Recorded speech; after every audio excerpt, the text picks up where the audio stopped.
with that, what I'd like to do is thank everyone for joining the webinar. Each month, through our STEMx networks, we host these webinars in order to bring you the most cutting-edge information on best practices and policy around the country related to STEM education. Today we'll be digging into how to create successful STEM mentorship systems, and we'll be looking at two programs, one from New York and one from Utah. And so before we get into the details on that, I just want to tell you a little bit about the webinar platform that we'll be using. So as you know, we are on WebEx. Some of you have just dialed in, so you don't have to worry about the functionality of WebEx. But for those of you online, you can use the buttons in the top right to see the participants, to also ask questions via the chat function or the Q&A function. Rob and I will be monitoring them closely and sharing your questions and comments with the panelists. If you're on the phone and you're interested in asking a question, you can unmute yourself, or if we think you have some interesting information to add, we might actually call on you and unlock your microphone from our side as well. Feel free to ask questions at any time, but do know that we will be recording this webinar, so your comments will be captured and shared on our website, where we archive all of these webinars so folks can come back and hopefully also learn from all of the information shared. So with that today, I first wanted to start by saying, for those of you who are not familiar with STEMx, we are a coalition of 21 statewide STEM education networks that's managed by Battelle. Battelle itself only manages two of those statewide networks, Ohio and Tennessee. But what we try to do is bring together all of the other states to share best practices and really harness the power of so many states coming together to do bigger and better things in STEM education. And today we'll be hearing from our colleagues in New York who have been working at the New York Academy of Sciences, Christian and Carol, who are standing in for Megan. Unfortunately, Dr. Megan Groom had a family emergency that she needed to take care of, so we're really excited to be able to have Christian and Carol standing in. In addition, we have Brent Peterson, who is the CEO of the STEM Partners Foundation, who's worked with Utah to produce the STEM Mentor Exchange. And so we're really excited to hear about that mobile application and a lot of the functionalities behind it and how that was brought together. So what I'd like to do is hand this over to our colleagues in New York to talk about the work they've been doing out of the Academy of Sciences. We'll unmute you so we can hear you. Great. Just making sure you can hear us? Perfect. Great. So for that introduction, Carl and I are happy to be here and fill in for Megan. A quick word about the Academy itself, just for people who don't know. The New Academy of Sciences is a nonprofit institution. Happy to celebrate our 200th anniversary this year. It's the third science institute in the country. Over the past 8 years, we've been focused education team on how we can connect STEM professionals with a range of youth, and that has really broadened over the past 2 years to expand online as well. And it's also evolved from going from primarily graduate school students and postdocs to expand that to undergrads as well as corporate volunteers. And so I'm going to turn it over to Carla to broaden out how we reach those volunteers. Hi, Carla. I'm the Associate Director of Education here, and my main focus is actually the virtual mentoring programs that we offer at the Academy.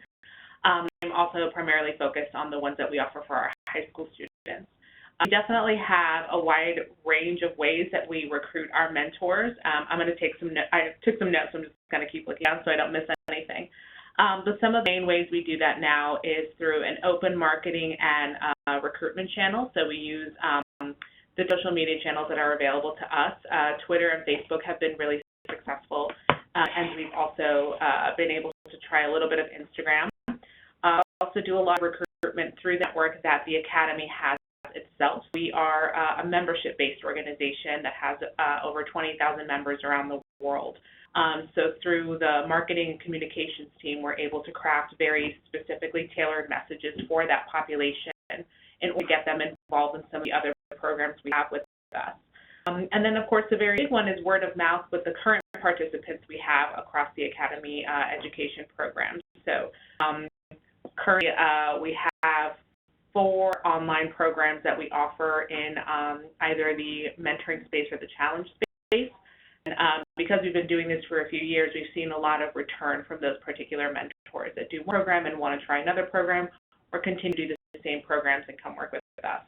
And then, of course, the big one also is how we do recruitment with our partnership base, and that includes our corporate partners. A lot of the recruitment that we do with our partners is even more specialized and even more tailored to their particular audiences because, of course, they're going to know their mentors way better than we are. So we just focus our attention with our partners in terms of what are the materials and that are really going to speak to that particular audience. So that's kind of a multi-step process, but we find if we really could invest that time in the beginning of the partnership, we're able to get a much better return in terms of mentor involvement.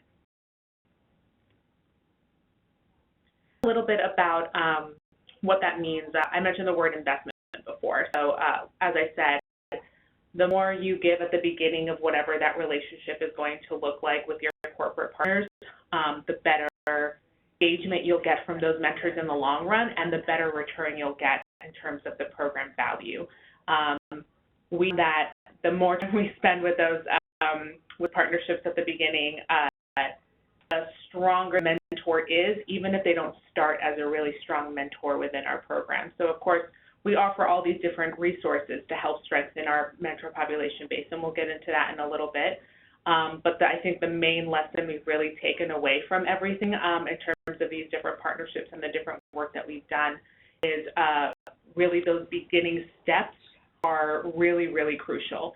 Really finding out what is it that the corporate partner wants to see in their recruits and in the folks they are putting forth to work with our programs, how we're going to deliver those results in a way that works for them. So a lot of the times there's sort of these standard reporting, which I'm sure our audience today is familiar with.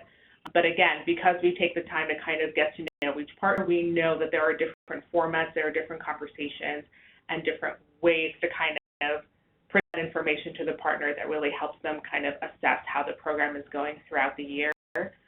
And then the third piece is the sort of that, like I said, that return piece. So the mentors at the end of the year, seeing what they've learned, what they've gotten out of it, and then who of the mentors want to return and keep doing this work with us.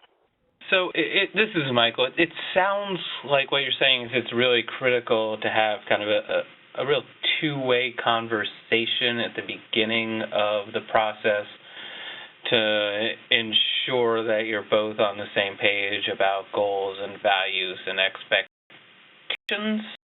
It's more than just sending out an email and saying we have this opportunity, why don't you guys all participate? Yeah, absolutely. And I think I'll even extend that a little bit to say that it's about expectations, it's about sort of what they want to see in the program, and it's also about that part of our conversation at the beginning is really about helping them build that mentor community among themselves. Because I think that's something that gets a little bit lost because we do have this virtual mentorship program and a huge part of the program is network building online, but there's something to be said for working with these larger organizations that are able to give us, 15, 20, 30 mentors, and then knowing that they have their own community within their own work environment. And the only way that works is we're really able to support it, and we're really able to either facilitate directly with that small community, or if we have some kind of liaison or partner that really does that for us on the ground with the particular partner. And what I would add to that is, as much as you need to be able to this open exchange, so I would encourage education programs out there to also be direct. I mean, if you just approach a 400 to 500 company and say, we've got opportunities for mentors, their bandwidth is limited, and they want to choose from options. They don't want to make all the decisions. So my lessons I've learned, frankly, are, you can give them options, but be very clear on what those time commitments are and what you're expecting, because if they have to make too many decisions, they can find somebody else that's going to do that for them. And so I would be trying to be as clear as possible on what it is you can do and what you can offer, because if it's nebulous, then it's going to take long to make it happen. Yeah, I agree with that. I think in the virtual programs, what we've done, one of our biggest sort of lessons learned is we've tried to tailor mentoring packages for the different partners that we work with. So our biggest and honestly the most popular offering is to work as an individual mentor with a student for a year-long program. But we opted other opportunities that we call our short-term mentoring opportunities that appeal to some companies that have employees with like a range of interest or a range of availability, really. So that some can do the long-term program, some can do the shorter opportunities, some can participate as a guest speaker or a guest lecturer, different things like that, so that they understand that we can be flexible, we're open to all different kinds of involvement, and that also we're able to support every single level of involvement in terms of the mentorship. Just to pick that just a little bit, I think what I was really talking about is making it easy for but also for the volunteers themselves. So much of what we do is matchmaking, and whether that's by personality type, by common interest between youth and adults, or in New York City, if we're talking about in person, then looking at location. People have limited time. People who are being altruistic already, it's going to pushing their expectations if they have to get on a subway for more than 10 minutes to go volunteer time. So really made it easier for them. And like I was saying, troubleshooting along the way. Like the last thing a mentor wants to experience is being frustrated. At least knowing that they have somebody that they can come to if a schedule's off or supplies aren't readily available helps lower that barrier of people wanting to continue on with the program. And then one of my favorite parts of my job, whether it be with you or with adults, is recognizing success. If somebody's committed this time, had impact, we celebrate that. And whether that's through a Twitter shout-out or through invitation to a cocktail hour, it can be of any form, but I think it's important to recognize success. So I think we can talk a little bit about the incentives and the ways that we've found successful in recruiting these actual corporate mentors and get them to sign for our program. Carla, I'm going to jump in right at that pivot point. Go for it. I got a question, and Christine Lee asks, what web platform do you use for the virtual connection? Is it free or discounted? So right now, our virtual programs exist on a platform called Wisdom Share. It is free for the participants. So every mentor and every mentee that works with us can join the program absolutely free, which is also very and a good part of what we do, luckily. In terms of administration, the platform does come with an expense, and we've spent close to years developing it at this point, and it still has its bumps along the way because we're really trying to develop a product that speaks to what we do specifically, and that's been a little challenging to find.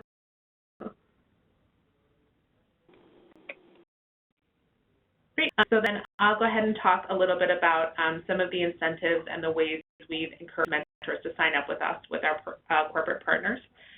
So a lot of the times what we see is organizations come to us because they have that corporate social responsibility aspect. They want to do a little bit of service to their community, to their local communities, or wherever the communities are that the company represents. So what what we frame our work as is really service learning. So something where you can build skills and do good at the same time. And one of the biggest ways we've been able to do that is by offering not only our training elements for our mentors. We've developed a really great training regimen, which I can also talk about for our mentors, but we've also developed opportunities for them to really develop their own skills as individuals. This is a product of direct feedback we've gotten from participants in the past that enjoy the program, love working with students, but also really enjoy networking with each other. And since we're able to provide a virtual space in which they can do that, it was only natural that the next step was really saying, okay, so I can go to these workshops with my mentee, and then, do a little chat with this other mentor that I find interesting, but how else can I really develop what I do as a mentor?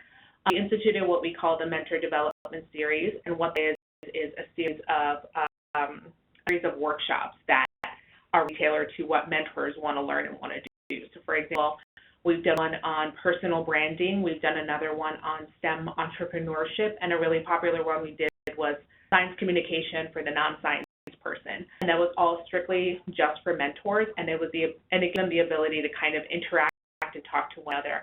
And again, sort of plot something else on a resume, develop a skill, and be able to speak more effectively to these particular topics. And become pretty popular, and we're going to be able to expand it in the coming year by adding another layer of support within the program called a mentor community leader. There's going to be a team of mentors in the program that are solely focused on that aspect of what we do, of really generating these opportunities for the mentor population. Another thing that some of our partners do, as Chris was saying before, is that recognition. And that's something that did come from us suggesting it to our partners in terms of, again, getting people to be involved, encouraging them to give out within their companies, to highlight people in their newsletters, to send out emails that say, hey, the mentors are doing a great job, or to have the mentors talk about the program at family events or picnics or anything like that. And we've had all of those happen as a really great way to get mentors to not just learn about what we do, but hear from their own peers in their companies about what we're doing and why they like what we're doing.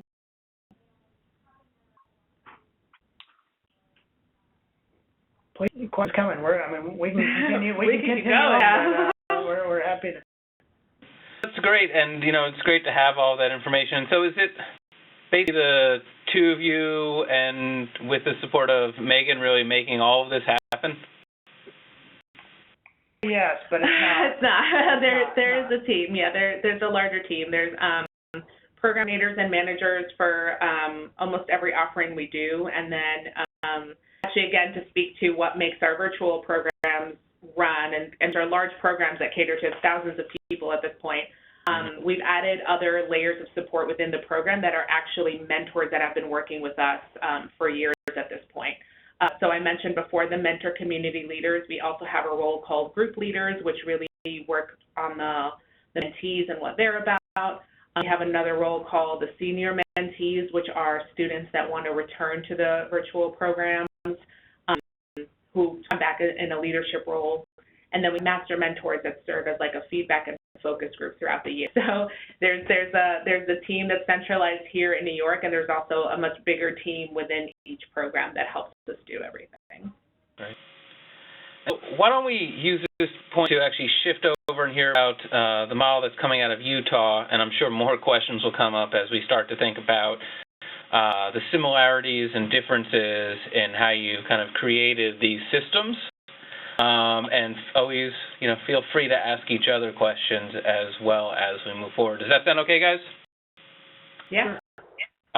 So Brett, I'm going to turn it over to you, and we're going to bring your slides up here as well. And like we said, please keep those questions coming. Okay, thank you, Michael, Robert, for setting this up and inviting us to participate. Let me give you a little background first. The STEMx Exchange is really a byproduct of a Utah industry coalition that assembled about 5 years ago to promote STEM education in the state. We concluded after an extensive media campaign and a lot of activities that our employees were having a hard time getting into the classroom. wanted to mentor, they wanted to help in any way our students prepare themselves for the careers and jobs that will be created in industry as we grow here in Utah. So the idea came up of a network for professionals, not for students, a network that could connect teachers with industry professionals and give them the time and resources they needed to prepare their students. So a group of engineers from Adobe and Dell EMC got together and built out a mobile smartphone application that is a dating app, if you want to be blunt about it. It brings teachers and industry professionals together and so can list their offerings and needs. And so why don't we go to this first slide, and I can give you a little indication of what it looks like. It's built to work on both the iPhone and Android device. And when you get to it, if you go to the next slide, your profile, individuals build their profiles, whether you're a professional or a teacher. You identify yourself, who you work for, what you teach, or what you do for a living, and list the various skills and things that you are expert in that you could or else that you teach. And then list things. And these things are needs or offerings, and they appear chronologically as they're posted and created on the home page, which you see there in the center. Banners, and if we have time, we'll show a little video of how it works. And these listings then open up into full detail about what the event is, or what the need is, or what the offering is, with the information, timing, location, and the ability then within the application to send an email or make a phone call to the individual. And then if the individual, the teacher, accepts an offering from industry, then that application is sent to the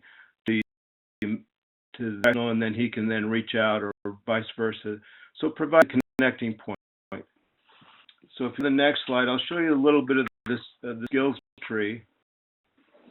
To create their profiles, what we did was we obviously approached the core subjects within STEM and did them into science, and see there the list of various subjects that you could identify with. You can go technology, and you can tell that the engineers built this because there's every language in the book. And identify with any of these subjects that you might need in the classroom or that you are expert in. You go to and we'll show you what we did in the math category, the engineering. Here's the engineering field. And then one slide next is the math field. And then the last is really the plus category. And a lot of people have come to us and said, oh, just call it STEAM. In fact, Adobe wanted to call it STEAM, and we just felt like, STEAM is fine, but then why don't we just call it education, And so it lost a little bit of the term we felt, and so we just added plus, because the elementary teachers came to us in our research and said, hey, we can't get to square one if we don't really tackle these initial subject categories. So if mentors can come in and participate in these levels, we can keep our students excited and set them into STEM subjects as they go into their later grades. The one thing about the application is we have a lot of user data that comes off the back end, so it's really important for companies who have corporate social responsibility initiatives and they're trying to track what people are doing and where they're going and how serving and what effect they're having on the community. It also facilitates matching grants. A lot of companies will match hours with money, the individual school.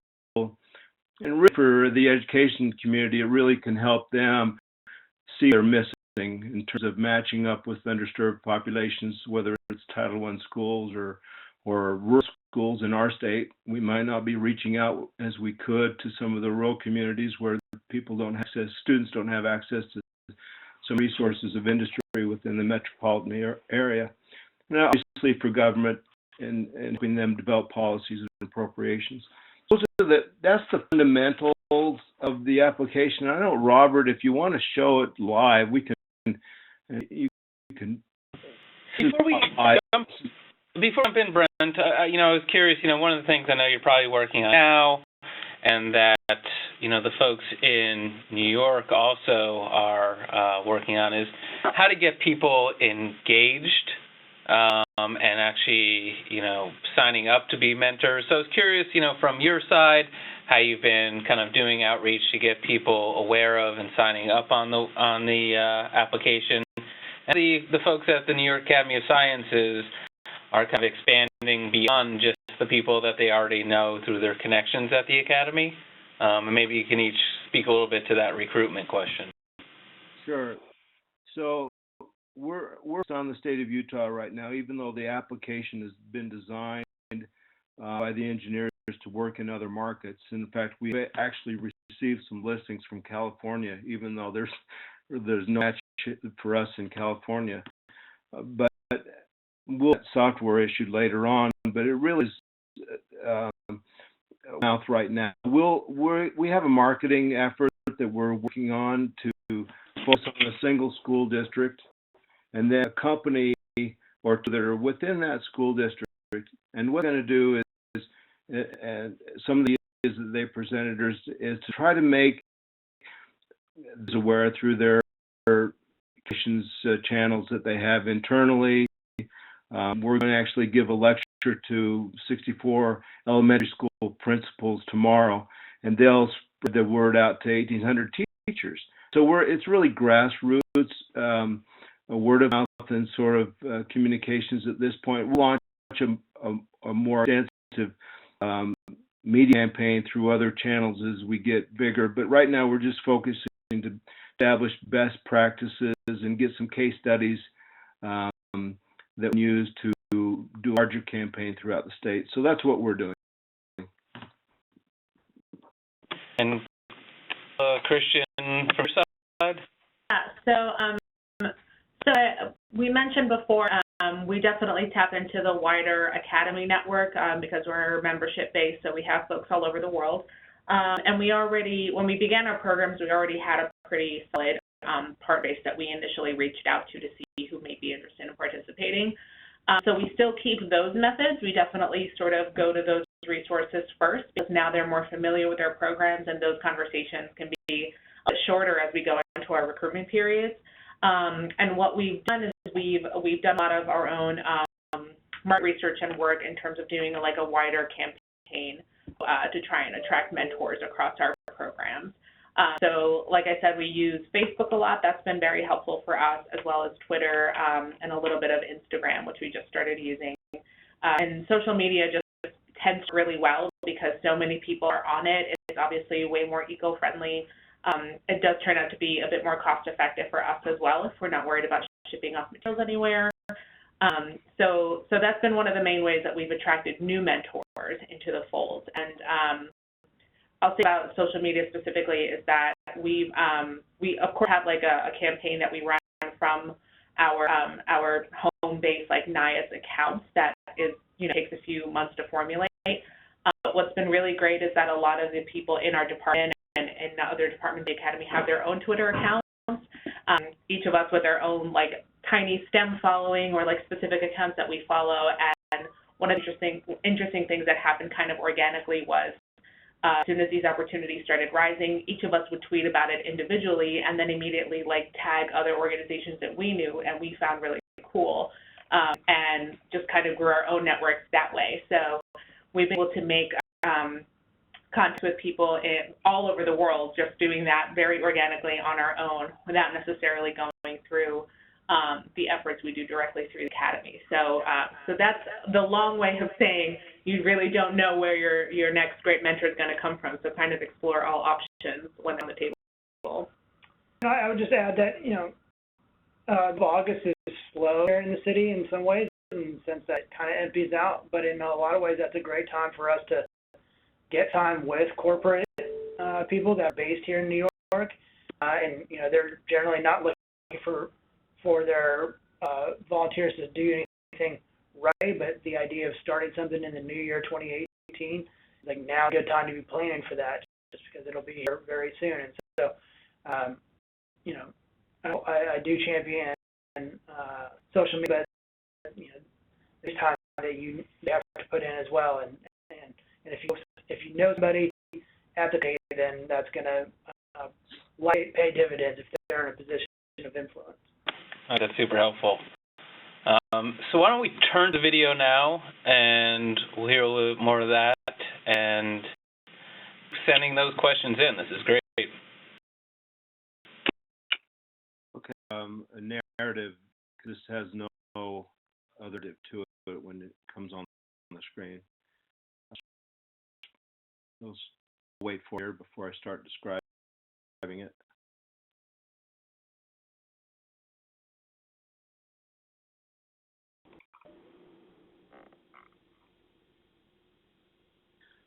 So here is the sign-in page. This is a video that I haven't. Oh, this is an older video. Anyway, you see the home page. These are chronological listings that come in. This early video that we did. You can search needs or offerings, and then obviously filter down. One thing you do is also ask for resources. Maybe it's a tour or internship or money. And this thing's actually is a prototype listing looking for help in robotics. Profile page, you go in, add your to it. This is one engineers, and then it gives you the opportunity to identify your skills.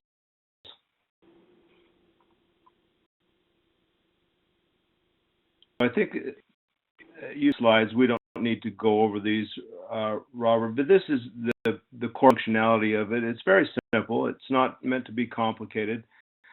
It won't supply curriculum. It's really to provide a connecting point to eliminate the problems that teachers have of connecting with industry because they don't know who to call and vice versa.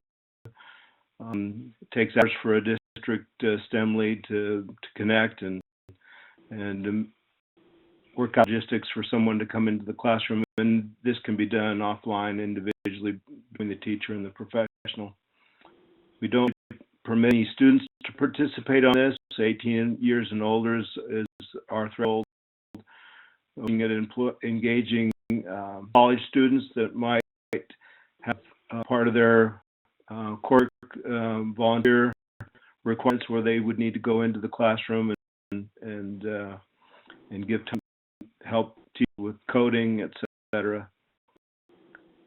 This is the version of it. You can go to STEMx in the Apple App Store or the Google Play Store, download it and test it out. And you build a profile and play with it, even not in Utah. If you rate listings from another state, it will be hard to fulfill those listings, but just an overview of how it works. Here, your comments as you or you might be interested in knowing about as you see it possibly working in your market, because we intend to share this with other markets in the near future. And Brent, you mentioned a little bit about some of the data and information that is collected in the background. Yeah. And, I'm curious to hear a little bit more about how you foresee some of the partners utilizing that information as they go forward and as the system grows. Well, as I mentioned, have different CSR programs for their employees, and they the information from those activities in various ways, and so we just provide a link to that information. Right now, it's a download of a CSV file, and it needs some refinement, but the long-term plan for is to have a dashboard for employers, log in to account that represents all the people within their organization that are participating on the exchange, and accessing that data to determine what kind of matching grants and what kinds of things that they can tell their people about. This will create a way to share the stories and successes of STEM mentorship within the area, and that's that's a great motivator. So that's probably how we. Great. And I see one came through from Carol Moore, and I'm just going to read off her question. So, in her very rural community in North Carolina, she's having to make phone calls and multiple visits to create these partnerships. The businesses provide a mentor to work with up to 2 teachers to create a PBL unit, and there's been some great partnerships developed, but it's been very difficult to scale up. She can't do more than 8 companies and 16 teachers each summer, and then work with them throughout the year. Do you have a sense of, what have you guys done to be able to scale up, or is there advice you would offer to Carol to be able to broaden out her work and to be able to support more connections and mentorships? I'll lead off. Just one of the things the Academy has taken on into our second year now of utilizing AmeriCorps Vista members. So those are generally people who commit to 1 year of service. They're people who want, who are generally altruistic in the sense that they can afford to, make minimum stipend and are open to learning experiences. So to some degree, that's helped us be able to do some of the work so that we can have more bandwidth to service more people. And I'm sure Carla has more about how we've used technology to enhance that. Sure. So again, being in the virtual space definitely allowed us to scale up fairly quickly in terms of what we do. That's not to say that adding things like the members and other staffers didn't help us. I think sort of cleverly used different elements of technology has enabled us to really grow our program and offer more programs, more varied programs with different themes and different topics, just to be able to reach more people. So I think if there's the ability or the space to offer, again, jumping back to an earlier point, if there's a space to offer the element of flexibility where people can Skype into a classroom or Skype into an environment to do that part of the mentoring, that might be really helpful. And then, of course, just really having the in-person bandwidth, because it sounds like the person who has the question has a lot to do right now, which we can all definitely understand, and we've definitely all been there. So if there are ways to either have sort of assistance in that space, whether it's part-time, whether it's an intern, whether that's another mentor who really believes in what you're doing, I also think that there's no real replacement for that, unfortunately. Being able to have that help is really crucial. We won't offer anything specific. Obviously, we'll use the webinars and Skypes that are available to reach our rural communities. What I'd like to share with you came from a company here in Utah that wants to connect with one of the school districts and then provide summer internships for those teachers within their company who partnered with employees. So an employee and a teacher would then connect through the exchange, and then the company would then provide an internship for that teacher over the summer, a paid internship to come in and learn about the things they're doing as a company to take back to the classroom. So just a way to sort of expand the reach of to students.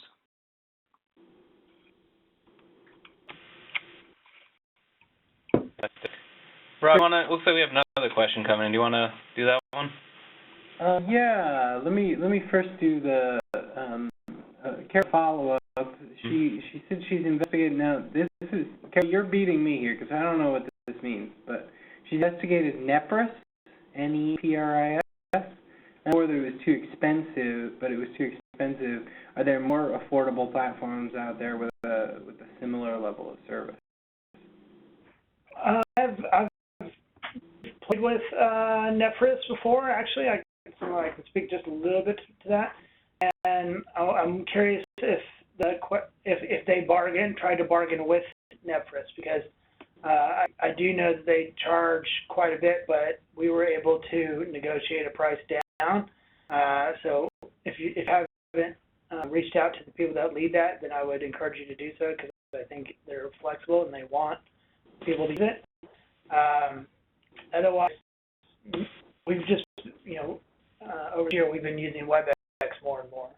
Yeah, I think we definitely understand that problem as well. The best solutions often just cost a lot of money, and in the spaces that we work in, that's not always possible. But when we initially started the 1,000 Girls, 1,000 Futures program, which is the mentorship program for high school students, we leveraged Schoology as our first platform. We had a separate platform that did the matching for us, but Schoology, which I think is a little bit like, or a lot like Blackboard and Facebook kind of smushed together, and I know that a lot of different school districts use it actively. Just use like a few pages on Schoology to host our coursework and host our like social pages and a calendar, so that we had a place to host events.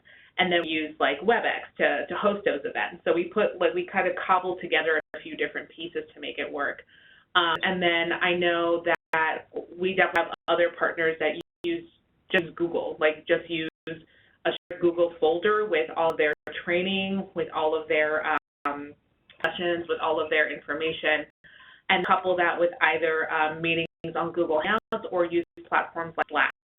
Slack is a free inter-office platform that you can use to chat, upload files, and share little notes and discussions like that. That might be a totally free way to kind of, again, cobble together a solution that all you need is an email address to participate, and it allows you to do a few different things. It's not ideal because, again, I know that the ideal functionality is to have everything live on one place. But if you can put together a few different pieces in that way, again, such as like a Google folder and a Slack channel and Google Hangouts, it might give you the same effect at no cost, so that you can sort of focus your energies on really just scaling up your participation. And Brent, speaking of costs, there's a question too about whether the STEMx app is open source, or if there are plans to allow folks to regionally adapt what you pull together. The app is free. The coding required to geofence it is fairly expensive to do. We're not on a lot of expense to really do that programming. So it go into any market. It just has to be programmed into the area that it needs to serve, and then obviously once that is set up, the exchange can work in any market. It doesn't need to be not much more needs to be done to it. It'll work anywhere that we geofence it.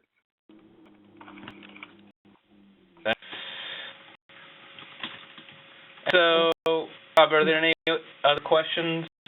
Yeah, Laura Nicholson asks, how do you manage, and I think this could work for sort of both groups, sort of how do you manage the matching system? Is it automated? Is it run by a single individual, or is it up to individuals with needs or offerings to match up together? And then how does all that scale? She noted that she's worked with Nepris a little bit in the past. Sure. So in our programs, it depends on which program. For virtual offerings, a very long time ago, it was a manual matching process where staff members basically all the mentor applications on one side, all the T applications on one side, and Post-its, and just kind of did it by hand. But it was way back when we only had 100 participants in the program, and that could be pretty tedious and not the ideal situation. So we moved over to a system called Everwise, which their main concentration was corporate matching. So actually working with within corporate structures to facilitate those mentoring programs. And we convinced them to work with us instead and do it on a much wider scale around the world and match students with mentors. So we worked with them to to play our algorithm just a little bit to make it work with what we were hoping for from our applicants. And so matching became way more automated by using that particular system. And the system we use now actually works pretty similarly in that a participant will fill out an application, and that application becomes what we call their matching profile.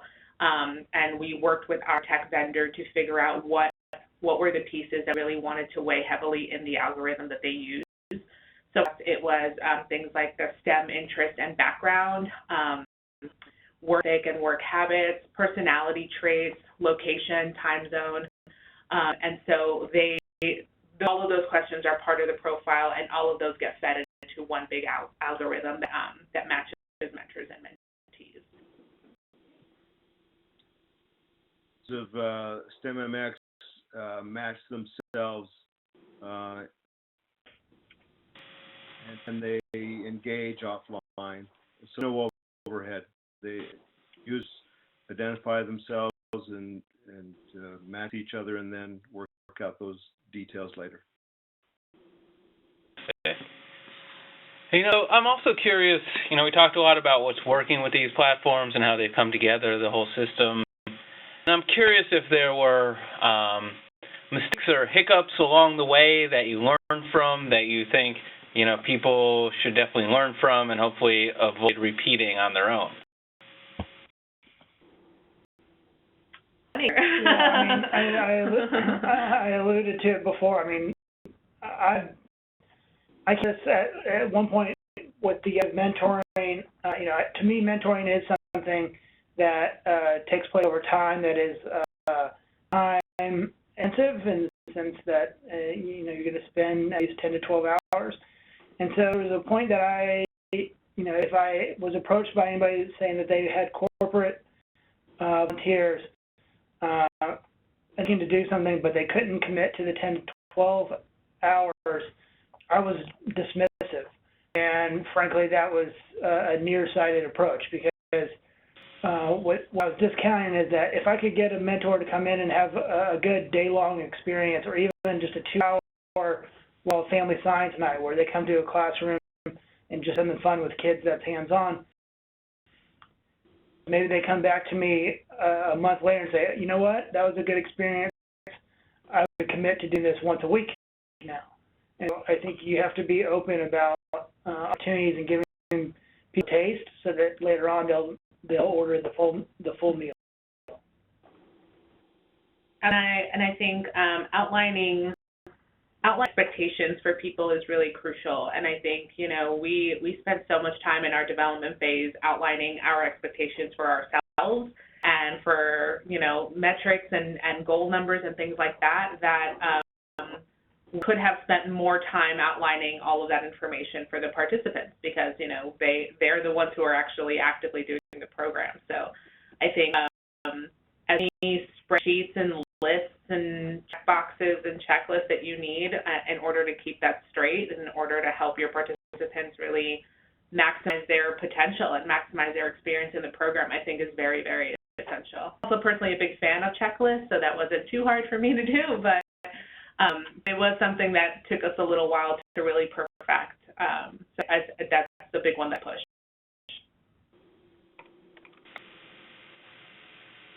From the med exchange, we haven't had enough time to really know.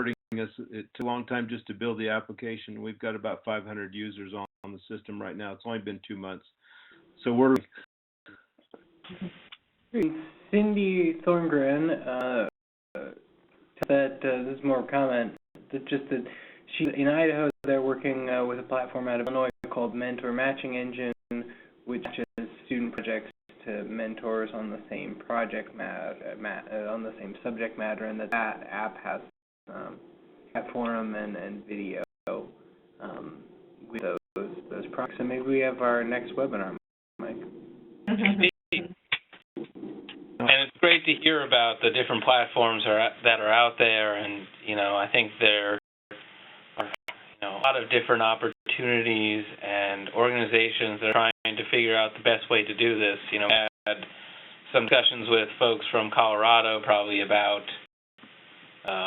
almost 2 years ago about the work they had been doing, and And, you know, it's great to see more and more organizations engaged in trying to help facilitate these connections to really improve STEM education in the region. And I'm not seeing any other questions come in right now. And, you know, we're close to the end time. So what I'd like to do is really thank everyone for joining in and participating in the webinar. I want to thank Brent for preparing the presentation, for putting together all these slides, and for his comments. I want to thank Christian, and I want to thank Carl for joining in at such the last minute and providing such a great overview of what's going on. If folks on the webinar are interested in learning more about these programs or other mentoring programs around STEMx network, please get in contact with me. My email address is federm@battelle.org, battelle.org.